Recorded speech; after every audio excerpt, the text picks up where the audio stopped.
Coming up on the Night Report, a Spokane church is rebuilding after a fire forced them to close, how they're looking to serve a new purpose when their doors reopen. Cooler temperatures are here to stay, but we might start to see a little more sunshine in the days to come. And European leaders react to President Trump's tariff threats on NATO allies who oppose his plan for a U.S. takeover of Greenland. We've got the latest tonight.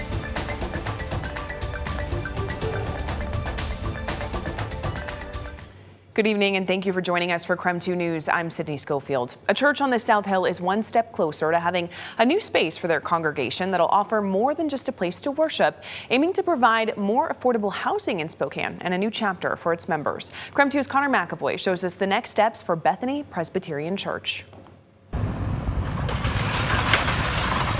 It's been a long road to recovery for Bethany Presbyterian Church on the South Hill. But this demolition of its old building offers its members like Sharon Smith hope for the future. But we haven't lost hope, and we've never lost our sight for what we need to do. Smith is also one of the members of the congregation's Rebuild Committee. It formed after a fire in the church in 2022 forced members to close the church's doors. They've had to worship at the Knox Presbyterian Church as a result, and the old building was used as a resource for Spokane firefighters to use for training. Fast forward to now, Smith says they're eyeing a development on the church's campus, but it'll serve more than just its members. They plan to call it the Bethany Project, a $12 million community campus offering a small space for a sanctuary, leaving enough room for a community center with 2 apartment buildings alongside it. It will offer 22 units. Half of them will be opening up to low-income families through one of the project's partners, Thrive International. The other half will be offered to Spokane's Family Promise, a new space to advance housing for those in need and the church's services. We're having dialogue right now about what could be helpful and how can we walk side by side and help these people get their families safe and sound. Smith says a communal kitchen, classrooms, and playground are also a part of the project. They're roughly $1 million shy of it being fully funded, a number Smith is confident the project will reach in the near future. Next month, or if it's in 6 months, but it will happen. After this week's demolition ends, Smith hopes the project will start construction and be complete by Easter of 2027. All the while, she's citing the congregation's faith and support from her fellow members of the church, hoping its followers will get to come soon. There's a driving force. It's our faith journey. Connor McAvoy. It's a real thing to all of us. KREM 2 News.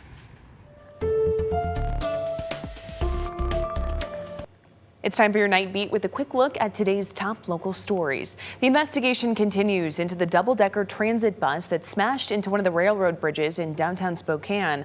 Sunday afternoon, one of STA's new double-decker buses on Route 6 went down the wrong street and hit the train bridge on Cedar. The bridge's clearance, 12 feet. The bus's height, 13.5. The crash sent 7 people to the hospital and sheared off the first 10 feet of the bus's upper level.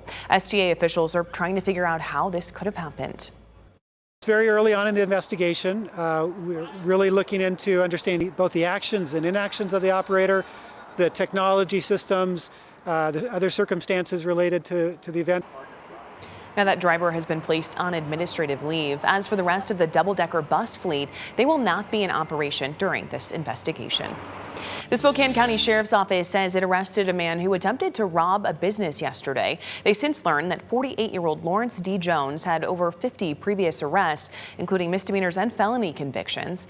SCSO says a sergeant showed up and saw Jones attempting to break in through an alleyway window. Jones was later booked into the Spokane County Jail for second-degree burglary, third-degree malicious mischief, and obstructing.